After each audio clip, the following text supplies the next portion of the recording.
Hello guys, आपका स्वागत है हमारे यूट्यूब चैनल इजी वे में। और हम आपको लीनियर प्रोग्रामिंग प्रॉब्लम के फर्स्ट चैप्टर की पहली एक्सरसाइज जो है उसका मिनट्स बनाकर ऑब्जेक्टिव टाइप क्वेश्चंस को आपको करा रहे हैं। इनकी शॉर्ट ट्रिक से कराएंगे आपको, ताकि आपको क्वेश्चन इनके सॉल्यूशन देंगे, ताकि आप इनके भूले ना इन्हें। तो डियर स्टूडेंट्स, आप बने रहिए। तो गाइस, इसमें हमारा पहला क्वेश्चन है। 9 क्वेश्चन हमने पहले मिनट्स में दिए थे बनाकर, और अब हम इसका ये 10वां क्वेश्चन दे रहे हैं। For LPP minimum z equal to 2x plus 3y plus 4z such that x plus y plus z equal to 2x minus y plus z equal to 2। तो ये हमारी इक्वेशंस दी हुई हैं और ये ऑब्जेक्टिव फंक्शन दिया हुआ है। ये इक्वेशंस दी हुई हैं। The feasible solution x equal to y equal to 0 z equal to 1 is. तो ये जो हमारा सॉल्यूशन है, ये किस प्रकार का सॉल्यूशन है, ये हमें बताना है। तो देखिए, ये हमारे ऑब्जेक्टिव फंक्शन है। ये जो है हमारा ऑब्जेक्टिव फंक्शन है, ये हमारे कॉन्स्टेंट्स होते हैं। तो इन कॉन्स्टेंट्स में इसने दिया हुआ है x equal to 1, z equal to 1, ठीक है। लेकिन ये जो इसने y इक्वल टू 0 दिया है, इस वजह से ये हमारा कैसा सॉल्यूशन है, नॉट ए बेसिक सॉल्यूशन। तो इसका हमारा ये सी पार्ट सही है, it is not a basic solution.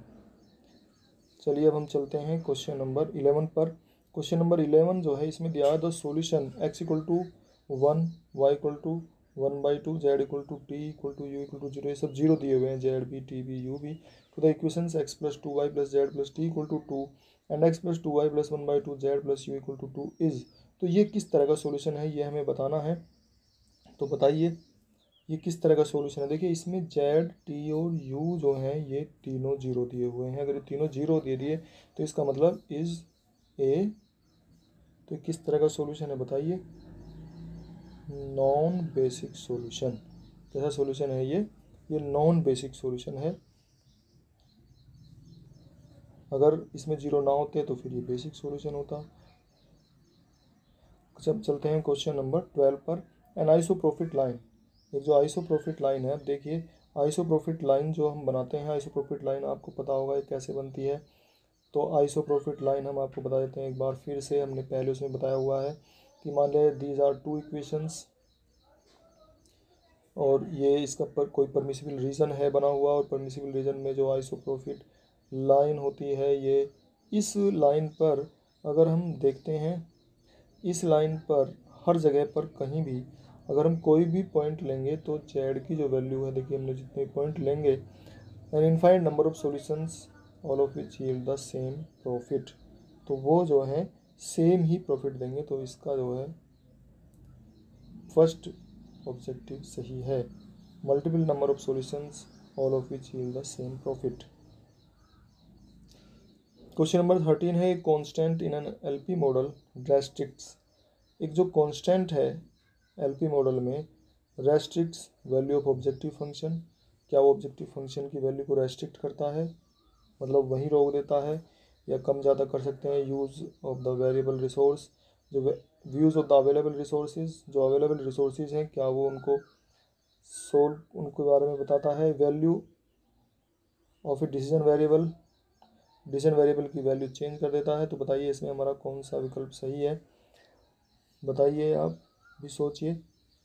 तो इसमें जो है हमारा value of objective function, objective function की जो वैल्यू है उसको रेस्ट्रिक्ट कर देता है, मतलब वो घटता बढ़ता नहीं है। तो इस प्रकार से हमारा जो 13th है क्वेश्चन, ये हमारा इसका फर्स्ट ऑप्शन सही है।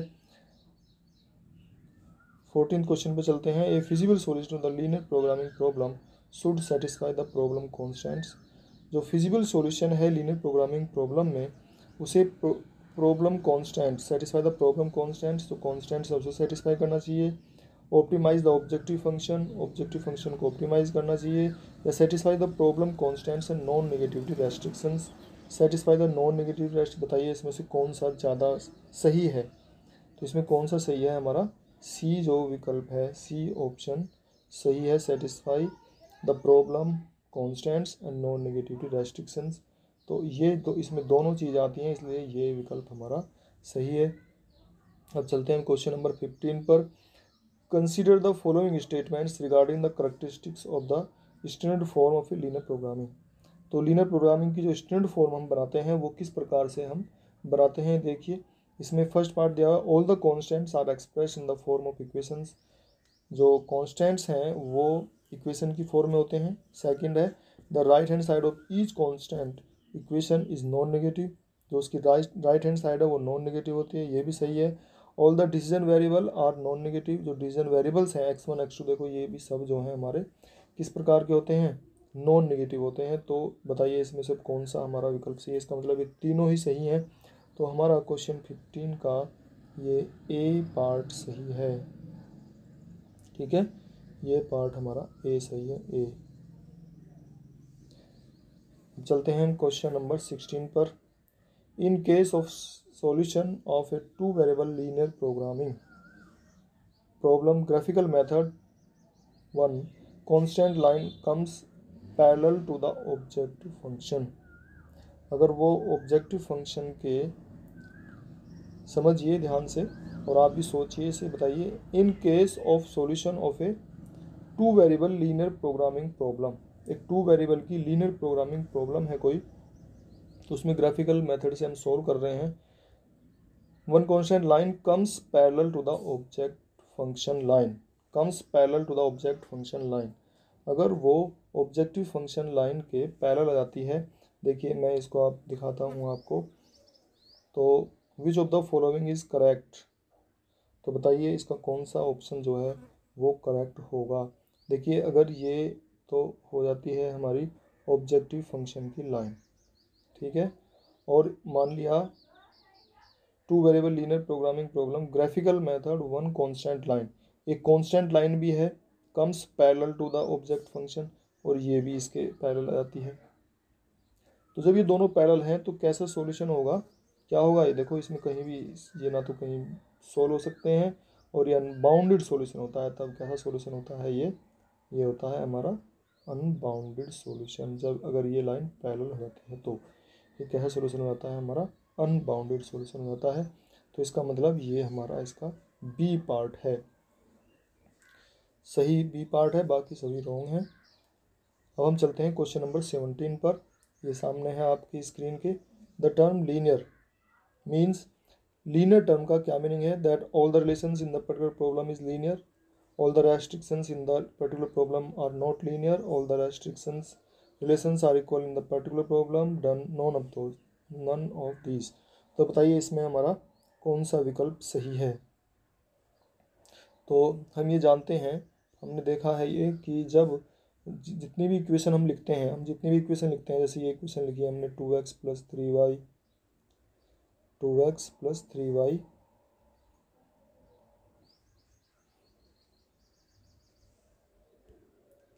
में, देखिए ये इक्वेशन लिखी है इसमें 2x + 3y ≤ 5z ≤ 5, और इस तरह से एक दूसरी इक्वेशन लिखते हैं हम 5x +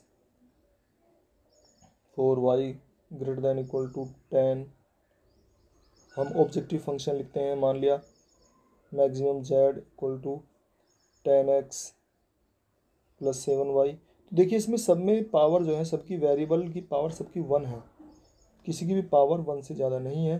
तो इसका मतलब है ये हमारा कैसा होता है, इसमें क्या है, देखिए बताइए तो कैसा है इसका, बी जो विकल्प है ये सही है हमारा। तो हमारा कौन सा विकल्प सही है, इसका बी सही है।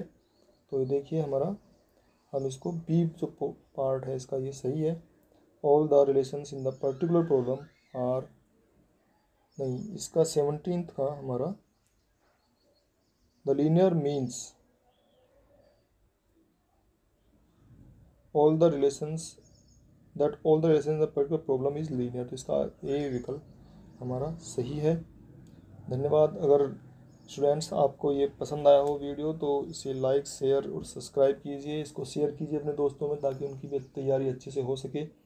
हम आपके लिए और दूसरी वीडियो भी भेजेंगे अभी। धन्यवाद।